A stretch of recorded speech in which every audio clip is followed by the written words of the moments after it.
Bonjour, chers abonnés. Je suis très heureux, c'est-à-dire de vous faire cette petite vidéo qui sera dédiée, consacrée sur l'économie. Vous savez, ça fait très longtemps, voire trop longtemps, c'est-à-dire que j'ai pas fait de vidéo en ce qui concerne les cours. Et pourtant, je me souviens très bien. Lorsque j'étais au Maroc, tout le temps, je faisais, c'est-à-dire des vidéos sur des matières purement économiques. Et je donnais également des cours en trading, en crypto-monnaie et la bourse. Mais vous savez, il y a un adage qui dit que c'est le milieu fait l'homme, si vous comprenez, parce que je suis dans le monde du business maintenant. Donc j'ai l'impression, voilà, on a tendance, c'est-à-dire à complètement ignorer ou oublier ces matières en fait. Mais vous inquiétez pas les gars, vous inquiétez pas les gars, parce que nous on fait, c'est-à-dire on fait les deux à la fois. Non seulement on se concentre, c'est-à-dire sur ce qu'on a pu apprendre, voilà, on essaie de revoir de temps à autre, voilà, on lit des bouquins, des bouquins économiques, car j'en ai assez avec moi. Et en plus de ça, encore de l'autre côté, on fait son business. Donc on fait les deux de manière simultanée. Donc comme je me suis dit ce matin, puisque je suis de très bonne humeur, pourquoi ne pas faire une petite vidéo de 2 minutes, c'est-à-dire pour vous parler un peu de l'économie.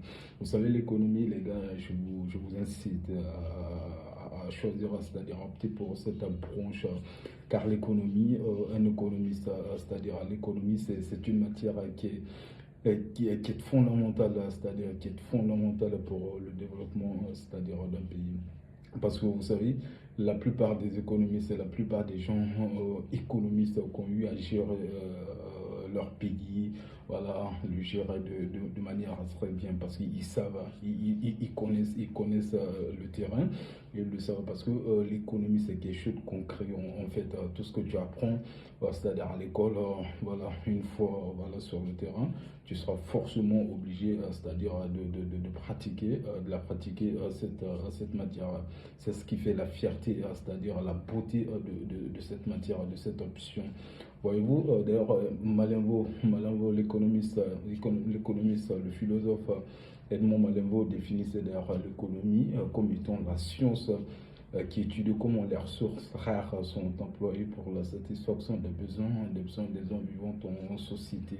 Vous savez, quand vous prenez par exemple, c'est-à-dire la macroéconomie, la microéconomie, voilà, ce sont des indicateurs qui sont purement économiques et qui concernent, parce que quand vous prenez la microéconomie c'est une branche, la microéconomie, la macroéconomie sont deux branches de l'économie. Ouais, mais la microéconomie, c'est-à-dire elle concerne, c'est-à-dire les entreprises. D'ailleurs, sa définition, c'est quoi la microéconomie? Elle est la branche de elle est la branche de l'économie qui modélise le comportement des agents économiques. Est-ce que vous comprenez? Voilà, des agents économiques, c'est vous et moi, des ménages, des entreprises, c'est ça la microéconomie. Et quand vous prenez la macroéconomie, elle concerne tout simplement le pays. Le pays, quand vous prenez par exemple le chômage, voilà, le chômage, l'inflation, la croissance, en tout cas tout ce qu'elle étudie, les phénomènes économiques de manière globale. Parce que quand vous prenez le chômage, ça concerne tout un pays. Ça concerne tout le monde. Quand vous prenez la croissance, l'inflation d'un pays, vous voyez, c'est pourquoi l'économiste, quand un économiste gère le pays, on a l'espoir. On a l'espoir que ce pays avance. Voilà. Donc, faites de sorte qu'un économiste sorte au pouvoir. Parce qu'on se prépare, hein, nous, on ne se lâche pas. Voilà, on ne se lâche pas, on se forme, voilà, on se forme pour pouvoir un jour diriger le pays. Car la situation dans laquelle je vois mon pays actuellement, de nos jours, est déplorable, il faut le dire comme ça. Moi, je ne suis pas là pour rejeter l'anathème sur qui que ce soit, l'anathème sur qui que ce soit, mais disons clairement la vérité. La situation dans laquelle le pays va, elle est complètement déplorable. En tant que Guinéens, nous devons nous lever, nous devons nous lever. Vous savez, quand on est intellectuel, parce que le problème guinéen, il est là. Le problème, c'est que le Guinéen ne réfléchit pas à son avenir, à l'avenir de ses enfants. Est-ce que vous comprenez? Celui qui est là, Il vient aujourd'hui, il profite parce qu'il voit ses propres intérêts, même s'il voit que le chemin qu'il a emprunté n'est pas le bon chemin. Mais vu que lui, il aura quelque chose à manger, à profiter des trucs comme ça, il le fera. Il le fera. Donc l'avenir maintenant, lui, il s'en fout. C'est ce qui nous fatigue, hein. Vous savez, en Guinée, tout le monde est devenu maintenant, c'est que je ne sais même pas comment qualifier les gens. Même si on voit que quelque chose ne va pas, des trucs comme ça, bon, on est obligé de soutenir la personne, hein. Vous savez, moi, je suis un démocrate, encore une fois. Je ne suis pas pour le pouvoir militaire, hein. Le pouvoir militaire conduit le pays en retard, hein. La politique, c'est quelque chose que j'apporte pas dans ma vidéo, mais à un moment donné, en tant que citoyen, parfois, il faut se lever pour dire la vérité. Oui, c'est ça. Le régime politique, les militaires, c'est pas la solution, c'est pas eux la solution. Est-ce que vous comprenez? Voilà, tout ce que moi je peux conseiller au président Mamadou Doumbouya, qu'il fasse de telle sorte qu'il puisse organiser des élections et s'en aller de manière apaisée pour qu'il puisse, c'est-à-dire écrire son histoire.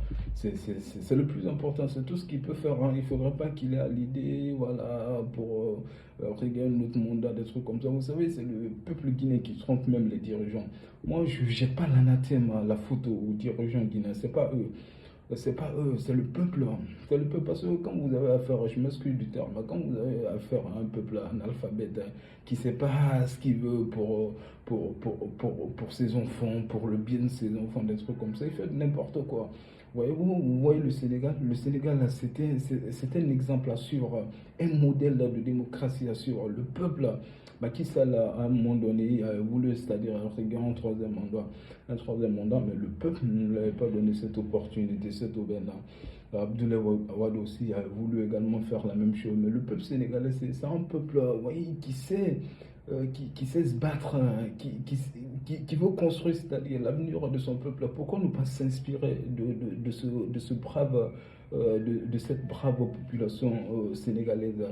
Encore une fois, les gars, réveillons-nous, car nos intellectuels qui sont là, ça va pas, ça va pas. Le pays est devenu le désordre, c'est pas pour nous rien.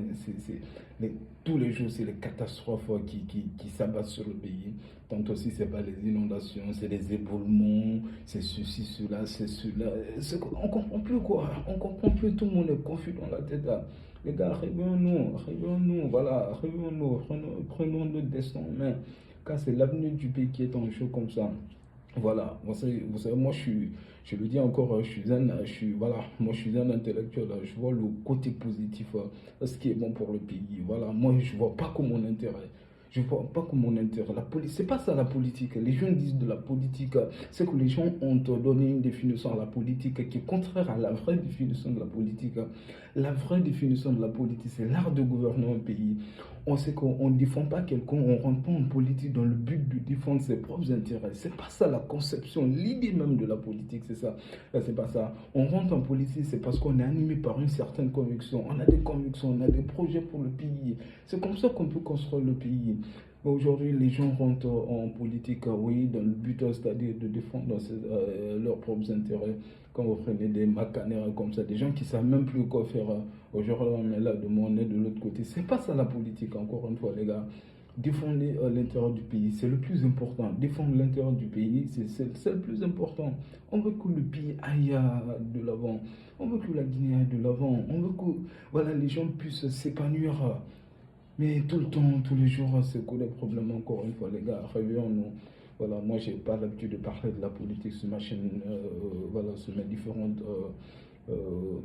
mes différents réseaux sociaux, mais vous savez, en tant que Guinéen, parfois, on est amené aussi, hein, à s'exprimer. On est amené aussi à s'exprimer. Voilà, c'est ça.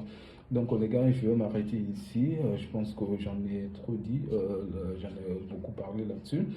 Donc, surtout, n'oubliez pas de, voilà, de vous battre, n'oubliez pas de vous focaliser, c'est-à-dire sur vos objectifs, c'est le plus important.